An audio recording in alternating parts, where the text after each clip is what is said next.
Sumainyo ang Panginoon. At sumayon. Sa paanyayan ay pinapahayag na Jesus, hanapin ang naliligaw at pagpapakilala na hindi kailanman ninais ng Diyos na maligaw ang sino man sa atin. Pagkakataon na kung saan ay pinaalala sa atin, bakit tayo naliligaw? Hindi gawa ng Diyos. Ngunit bahagi ng ating kagagawan, sapagkat isa sa mga biyaya na ipinagkaloob ng Diyos sa atin, kaya sabi ng iba ay kung minsan itong biyaya nito may kaakibag na responsibilidad. Ano yun? Yung biyaya ng kalayaan. So tayo ay malayang sumunod o sumuway sa Diyos. Well, gusto ng Diyos na tayo ay sumunod. Pero hindi naman tayo pipilitin kung ayaw natin. Ibig sabihin ay bakit natin inaayawan ang pagkilos ng Diyos? Ay sabi nga ako, nagugoyo tayo. Nagugoyo tayo ng ibang mga bagay sa pag-aakalang ito ay mas mabuti kaysa sa kalooban ng Diyos. Pero ano yung paanyaya na nais natin bigyan ng pag-inili ngayon sa araw na ito? Una ay paanyaya na kung saan ay nais ng Diyos sa atin ay kaligtasan. Ang nais ng Diyos sa atin ay kaayusan. Ang nais ng Diyos sa atin ay huwag mawalay sa kanyang piling. Ang tinatawag na natin na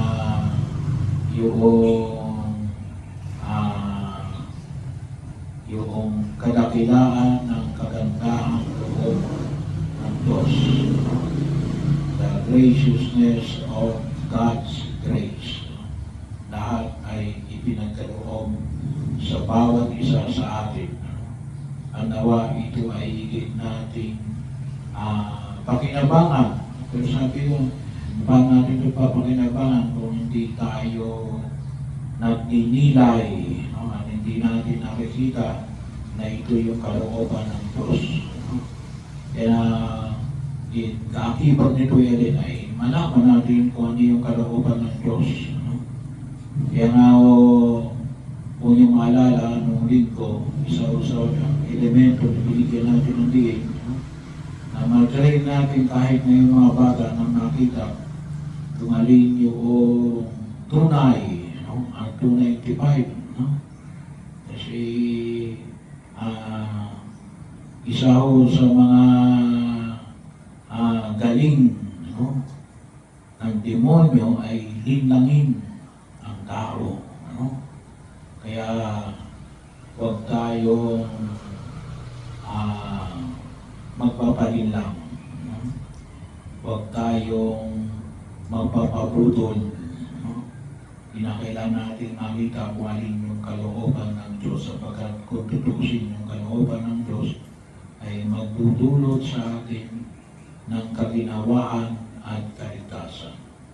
Hindi kapahamakan. Kaya kung minsan, sabi nga, yun yung paniling lang ng demonyo. Iisipin natin na, itong isang ito yung gusto ng Diyos. Pero tusin, hindi yan ang gusto ng Diyos. Yan ang gusto natin. At sinasabi lang natin na yun ang gusto ng Diyos. So yun nawa yung makita natin. Pangalawa, yung hanapin ng mga nawawala. Isa ho sa aspeto ng pagkilos, lalong-lalo na sa usapin ng sinodalidad, na hanapin ang mga nawawala. Kinakailangan na ang ating paglalakbay ay sabay-sabay sa pagkilos. So, kung tiyan natin, kung babalagkasin natin yung pakikisa natin kay Kristo bilang hari, propeta, hari, ay doon din natin tingnan na higit ng pagtugon sa tatlong bahagi na ito ng pakikisa natin kay Kristo. Sabi nga natin, natin yung pag-ugnayan natin sa Diyos, no? Yung prophetic role, no? Priestly, prophetic, and kingly role. No? Kapag itong tatlong ito ay sama-sama nating matugunan para makita yung mga tinatawag nating mga nawawala, no? Nawawala. O kung tingin natin yung mga nagwawala, no? Sapagkat sabi nga, ano, yung isang kapatid natin na napapasiwara, ay whether we like it or not, ay tayo rin ay naapektuhan. No? Maaaring hindi kagad natin nararamdaman, pero yun ay apektado ang pamilya, ang sambayanan, at ang lipunan na ating ginagalawan. No? Kaya kapag ang isang tao nagkasala, ay may epekto yan. Akala lang iba, wala nakakakita, walang epekto. Hindi. No?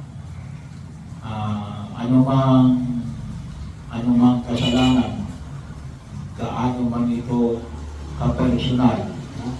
Ay nakaka-apekto ito sa lipunan at sa sambayanang kinabibilangan. Kaya anong kailangan? Tulungan. No? Tulungan.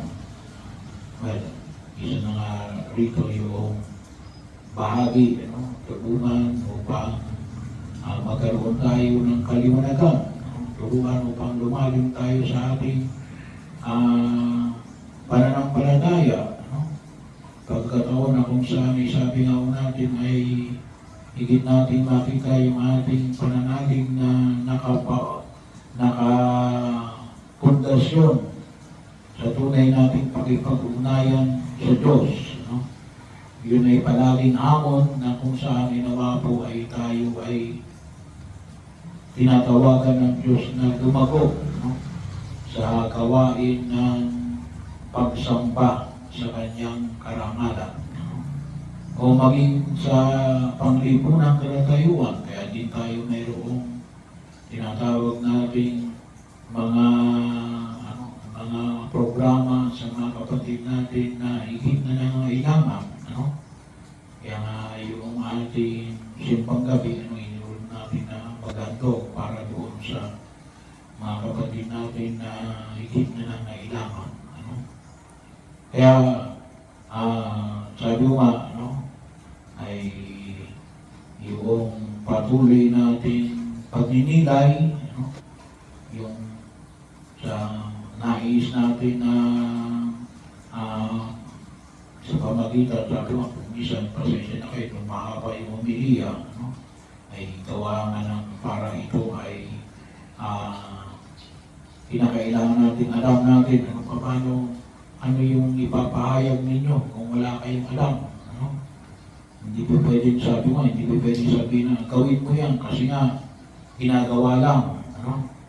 Ay hindi ganoon yung ating pananampalataya. Dapat maliwanag sa atin kung bakit natin ginagawa. Sang-ayon sa turo ng ating Panginoon sa Kristo.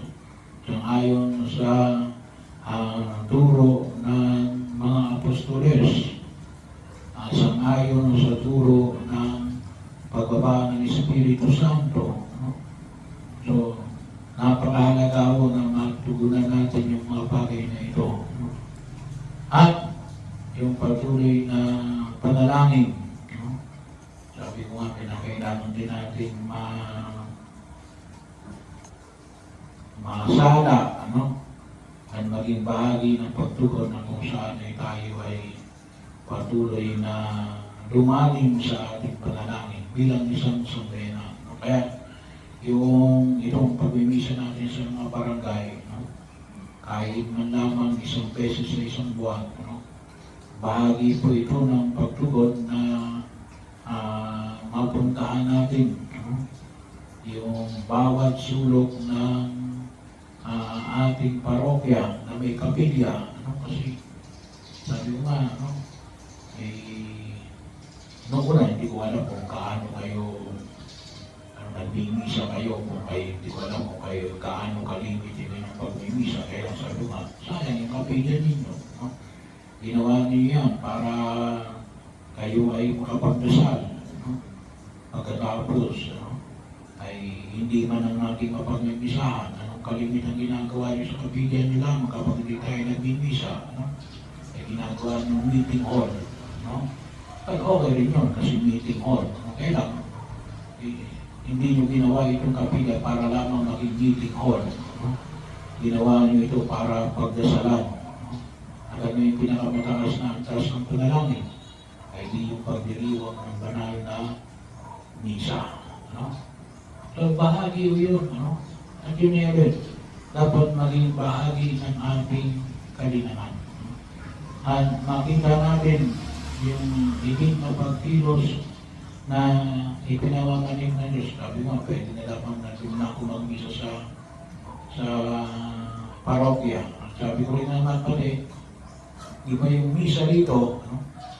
At saka iba yung misa sa parokya. No? Kasi yun ang naratnan ko noon na kapag may misa sa barangay, wala nang misa sa parokya, no? Iba pa rin yun. Kasi bahagi ng pagkilos. Kasi kung minsan makikita naman natin yung pupunta, hindi naman pupunta sa barangay, yung mga ibang nagmimisa sa parokya. Kaya ngayon, pwede kayo pumili kung saan kayo magsisimba. No? Pero bahagi yun ng simbahan na kung saan, iba pa rin yung misa sa simbahan, at iba pa rin yung misa sa mga barangay, no? O sa mga kapilya. Pero ito, no, ay idulog natin sa harapan ng pumikapal na nawa ay makita natin yung pagkapalalim. At itong lahat ng ito ay nagnanais natin, hanapin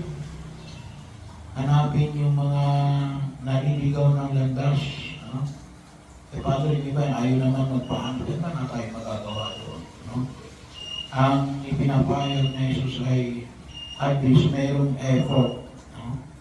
Na ginagawa tayo na hanapin ang mga naliligaw ng landas. No? At bahagi ng pagkilos na kung saan ay nawa, no? Ay sila ay matauwa. At isa, lalong-lalo na, no? Ay yung kasama palagi dapat sa ating mga panalangin. No? Ipanalangin natin, no? Mga magulang, no? Ipanalangin ninyo yung inyong mga anak, no? Na sa tingin ninyo ay nawawala sa landas, no? Bahagi rin, no? O kahit na hindi inyong anak, no? Kasi sabi ko nga, may epekto yun sa lipunang ginagalawan, no? Kapag halimbawa, no, mayroong isang taong nagwala dyan, no? Hindi nyo makaano-ano yan, epektado, no? Epektado. Yun kasi yung epekto ng kasalanan niya. To disrupt, no? To destroy. Bahagi yun na kung saan ay kabaliktaran ng paanyayan ay pinapahayag ng pumikapal. No? At pagkakataon na kung saan magpaalala sa atin natin, yung kabanalan, hindi unahan. No? No? Hindi pa sikatan. No? Yung kabanalan ay alin, ay sabi nga natin ay sama-samang pagtugon para tayo ay sama-sama rin makarating sa kaharian ng Diyos. Kaya dito rin lalalim yung tunay na pamantayan ng kabanalan sa pagsunod sa kalooban ng ating Diyos.